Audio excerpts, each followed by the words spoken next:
ദില്ലി സ്ഫോടനവുമായി ബന്ധപ്പെട്ട് അന്വേഷണം ഊർജിതമായി നടക്കുകയാണ്. രാജ്യത്തിൻ്റെ എല്ലാ ഭാഗത്തും ഇത് സംബന്ധിച്ച പരിശോധനകൾ പോലീസിൻ്റെയും അതുപോലെ തന്നെ മറ്റ് ഇൻ്റലിജൻസ് ഏജൻസികളുടെയും ഭാഗമായിട്ടൊക്കെ നടക്കുന്നുണ്ട്. ദില്ലിയിലെ 2 യൂണിവേഴ്സിറ്റികൾ കേന്ദ്രീകരിച്ച് ഇതിൻ്റെ അന്വേഷണം നടക്കുന്നു എന്നുള്ള വിവരം പുറത്തു വരികയാണ്. എന്തായാലും ദില്ലി സ്ഫോടന കേസുമായി ബന്ധപ്പെട്ട 2ാമത്തെ കാർ കണ്ടെത്തി എന്നുള്ള വാർത്തയാണ് ഒടുവിലായി വന്നുകൊണ്ടിരിക്കുന്നത്. അത് ഹരിയാനയിൽ നിന്നാണ് കണ്ടെത്തിയത്.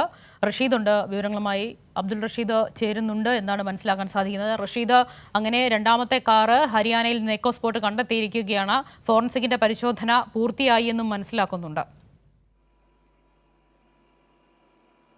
വിജി, തീർച്ചയായും ഈ കേസുമായി ബന്ധപ്പെട്ട ഏറെ നിർണായകമായിട്ടുള്ള ഒരു കാര്യമാണ് NIA ഭാഗത്ത് നിന്ന് ഇപ്പോൾ ഉണ്ടായിട്ടുള്ളത്. നേരത്തെ തന്നെ ഈ കാർ റീഡറെയും അതോടൊപ്പം തന്നെ ഈ ഇത്തരത്തിലുള്ള ആളുകളെയൊക്കെ തന്നെയും നേരത്തെ അറസ്റ്റ് ചെയ്യുകയും അതുമായി ബന്ധപ്പെട്ടുള്ള അന്വേഷണങ്ങൾ ആരംഭിക്കുകയും ചെയ്തിട്ടുണ്ട്. ഇതിന്റെ പശ്ചാത്തലത്തിലാണ് ഈ ഉമർ അടക്കമുള്ള ആളുകൾ കൂടുതൽ വാഹനങ്ങൾ ഇവരിൽ നിന്നും വാങ്ങിയിരുന്നു എന്ന ചില സുപ്രധാനപ്പെട്ട വിവരങ്ങൾ NIAക്ക് ലഭ്യമായിട്ടുള്ളത്. ഇതിന്റെ അടിസ്ഥാനത്തിൽ നടത്തിയിട്ടുള്ള ഒരു പരിശോധനയിലാണ് ഫോർഡിന്റെ എക്കോ സ്പോട്ട് എന്നൊരു വാഹനമാണ് ഇവർ വാങ്ങിയിട്ടുള്ളത്. അതോടൊപ്പം തന്നെ ഈ വാഹനങ്ങൾ നിരവധി മേഖലകളിലേക്ക് ഇവർ സഞ്ചരിക്കാൻ ഉപയോഗിച്ചിട്ടുണ്ട് എന്നതടക്കമുള്ള വിവരങ്ങൾ NIAക്കും അതോടൊപ്പം തന്നെ പോലീസിനും ലഭ്യമായിട്ടുള്ളത്. ഇതിന്റെ പശ്ചാത്തലത്തിൽ നടത്തിയിട്ടുള്ള ഒരു പരിശോധനയിലാണ് ഇപ്പോൾ ഹരിയാനയിലെ ഖണ്ഡാവാലി എന്ന് പറയുന്ന ഗ്രാമത്തിൽ നിന്നും ഈ വാഹനം ഉപേക്ഷിച്ച നിലയിലാണ് കണ്ടെത്തിയിട്ടുള്ളത്. ദൃശ്യങ്ങൾ പുറത്തു വന്നപ്പോൾ തന്നെ അത് നമുക്ക് കൃത്യമായി മനസ്സിലാക്കാൻ സാധിക്കുന്നത് ഈ വാഹനം ഉപേക്ഷിച്ച നിലയിൽ കണ്ടെത്തുകയായിരുന്നു. എന്തായാലും ഈ വാഹനവുമായി ബന്ധപ്പെട്ടുള്ള പരിശോധനകൾ ഇപ്പോൾ നടന്നുകൊണ്ടിരിക്കുകയാണ്. ഫോറൻസിക് സംഘം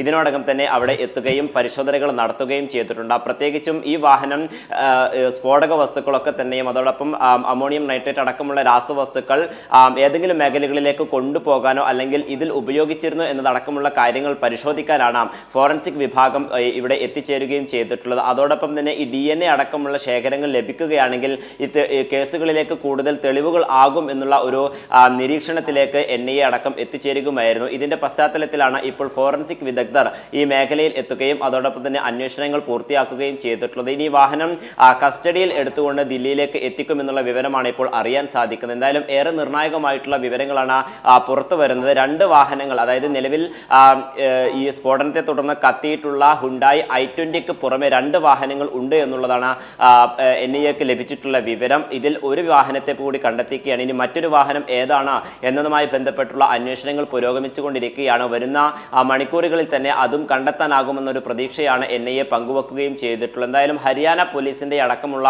നേതൃത്വത്തിൽ പരിശോധന നടക്കുകയായിരുന്നു. ഈ കാർ 2ാമതായി കാർ ഉണ്ട് എന്ന വിവരം ലഭിച്ചതിന് പിന്നാലെ രാജ്യ തലസ്ഥാനത്ത് ആകെ തന്നെ ജാഗ്രതാ നിർദ്ദേശം പുറപ്പെടുവിച്ചിരുന്നു. പ്രത്യേകിച്ചും റെയിൽവേ സ്റ്റേഷനുകൾ അതോടൊപ്പം തന്നെ വിമാനത്താവളം ഒഴിഞ്ഞുകിടക്കുന്ന മേഖലകളിലൊക്കെ തന്നെയും കേന്ദ്രീകരിച്ചുകൊണ്ട് പ്രത്യേക പരിശോധന നടത്തണമെന്ന് നിർദ്ദേശം നൽകുകയും ഇതിന്റെ അടിസ്ഥാനത്തിൽ ATSഉം പോലീസിന്റെയും നേതൃത്വത്തിൽ പരിശോധന നടക്കുകയും ചെയ്തിട്ടുണ്ട്. എന്തായാലും 2ാമത്തെ കാർ കണ്ടെത്തിയിരിക്കുകയാണ്. ഇനി മറ്റൊരു കാറിന്റെ വിവരങ്ങൾ കൂടി ലഭ്യമാകാനുണ്ട് എന്നുള്ളതാണ് നമുക്ക് മനസ്സിലാക്കാൻ സാധിക്കുന്നത്. ഫോറൻസിക് പരിശോധനകളുടെ ഫലമൊക്കെ വരുമ്പോൾ ഈ കാറ് സ്ഫോടനത്തിനും അതോടൊപ്പം തന്നെ സ്ഫോടക വസ്തുക്കൾ കൊണ്ടുപോകാനൊക്കെ തന്നെ ഉപയോഗിച്ചിട്ടുണ്ടോ, അല്ലെങ്കിൽ ഏതൊക്കെ മേഖലകളിലേക്കാണ് ഈ വാഹനങ്ങൾ കൊണ്ടുപോയിട്ടുള്ളത്, ആരൊക്കെയായിട്ടാണ് ഈ വാഹനത്തിൽ യാത്ര ചെയ്തിട്ടുള്ളത് എന്നുമായി ബന്ധപ്പെട്ടുള്ള വിവരങ്ങൾ ലഭിക്കുമെന്നുള്ളതാണ് മനസ്സിലാക്കാൻ സാധിക്കുന്നത്. അതേസമയം ഈ ഫരീദാബാദിലുള്ള അൽഫലാഹ് സർവകലാശാലയിൽ എത്തിക്കൊണ്ട് NIA സംഘം പരിശോധന നടത്തിയിരുന്നു. നേരത്തെ സ്ഫോടനത്തിനിരയായിട്ടുള്ള i20 വാഹനം ഈ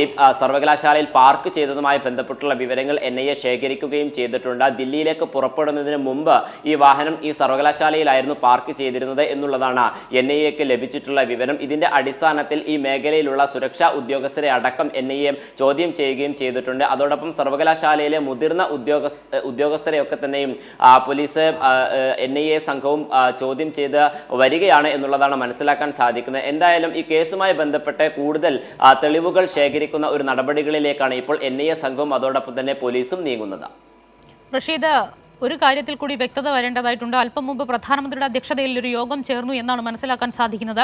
ആ യോഗം സംബന്ധിച്ച ഏതെങ്കിലും തരത്തിലുള്ള വിവരം പുറത്തേക്ക് വന്നിട്ടുണ്ടോ? നിലവിൽ ഈ യോഗം ഇപ്പോഴും പുരോഗമിച്ചു കൊണ്ടിരിക്കുകയാണ്. ആഭ്യന്തരമന്ത്രി അമിത്ഷാ, അതോടൊപ്പം തന്നെ പ്രതിരോധ മന്ത്രിയും രാജ്നാഥ് സിംഗ്, പ്രധാനമന്ത്രി നരേന്ദ്രമോദി എന്നിവരടക്കം ഈ യോഗത്തിൽ പങ്കെടുക്കുന്നുണ്ട്. നരേന്ദ്രമോദിയുടെ വസതിയിൽ വെച്ചാണ് ഈ യോഗം എന്നുള്ളതാണ് മനസ്സിലാക്കാൻ സാധിക്കുന്നത്. ഈ യോഗം ഇപ്പോഴും പുരോഗമിച്ചു കൊണ്ടിരിക്കുകയാണ്. അതോടൊപ്പം തന്നെ NIA-യുടെയും ATS-ന്റെയും ജമ്മു കാശ്മീർ ATS-ന്റെ അടക്കമുള്ള മുതിർന്ന ഉദ്യോഗസ്ഥർ ഈ യോഗത്തിൽ പങ്കെടുക്കുകയും ചെയ്തിട്ടുണ്ട്. പ്രത്യേകിച്ചും ഈ ഫരീദാബാദ് കേന്ദ്രീകരിച്ചുള്ള ഒരു അന്വേഷണത്തിലേക്കാണ് NIA പ്രധാനമായും എത്തിയിട്ടുള്ളത്. ഇതിന്റെ പശ്ചാത്തലത്തിൽ നിലവിൽ അന്വേഷണവുമായി ബന്ധപ്പെട്ടിട്ടുള്ള ഏറ്റവും പുതിയ വിവരങ്ങൾ ആരായുക എന്നുള്ളത് തന്നെയാണ് ഈ മന്ത്രിസഭാ യോഗത്തിന്റെ ഒരു തീരുമാനം എന്ന് പറയുന്നത്. ഇതിന്റെ പശ്ചാത്തലത്തിലാണ് ഇപ്പോൾ ഈ യോഗം ചേർന്നുകൊണ്ടിരിക്കുന്നത്. എന്തായാലും യോഗം അവസാനിച്ചതിന് ശേഷം ഇതുമായി ബന്ധപ്പെട്ടുള്ള വിവരങ്ങൾ പുറത്തു വരുമെന്ന് തന്നെയാണ് പ്രതീക്ഷിക്കുന്നത്. അല്പം മുമ്പ് പ്രധാനമന്ത്രി നരേന്ദ്രമോദി LNJP ആശുപത്രിയിൽ എത്തുകയും രോഗികളെ സന്ദർശിക്കുകയും ചെയ്തിരുന്നു. ഇതിനുശേഷം അദ്ദേഹം നടത്തിയ പരാമർശം എന്ന് പറയുന്നത് ഈ കേസുമായി ബന്ധപ്പെട്ട് ഗൂഢാലോചനകൾ നടന്നിട്ടുണ്ട്, ഇത്തരം ഗൂഢാലോചനകൾ നടത്തിയിട്ടുള്ള ആളുകളെ നിയമത്തിന് മുമ്പിൽ കൊണ്ടുവരുമെന്നുള്ളൊരു വാദം ഉയർത്തുകയും ചെയ്തിട്ടുണ്ട്. അതേസമയം സുരക്ഷാ വീഴ്ചയുമായി ബന്ധപ്പെട്ടുള്ള വലിയ ആരോപണങ്ങൾ ഇപ്പോഴും ശക്തമാവുകയാണ്. പ്രത്യേകിച്ചും 2 ദിവസം മുമ്പാണ് ഫരീദാബാദിൽ നിന്നും ഇത്തരത്തിൽ സ്ഫോടക വസ്തുക്കൾ 2900 കിലോ വരുന്ന അമോണിയം നൈട്രേറ്റ് അടക്കമുള്ള സ്ഫോടക വസ്തുക്കൾ കണ്ടെത്തുകയും പിന്നീട് അതുമായി ബന്ധപ്പെട്ടുള്ള ഒരു ജാഗ്രത രാജ്യതലസ്ഥാനത്ത് നൽകിയില്ല എന്നതടക്കമുള്ള ആരോപണങ്ങൾ ശക്തമാവുകയും ചെയ്തിട്ടുള്ളത്. എന്തായാലും നിലവിൽ ഈ കേസുമായി മുന്നോട്ട് പോവുകയാണ്. അതോടൊപ്പം തന്നെ മന്ത്രിസഭ യോഗം ഇപ്പോൾ പുരോഗമിച്ചുകൊണ്ടിരിക്കുകയാണ്.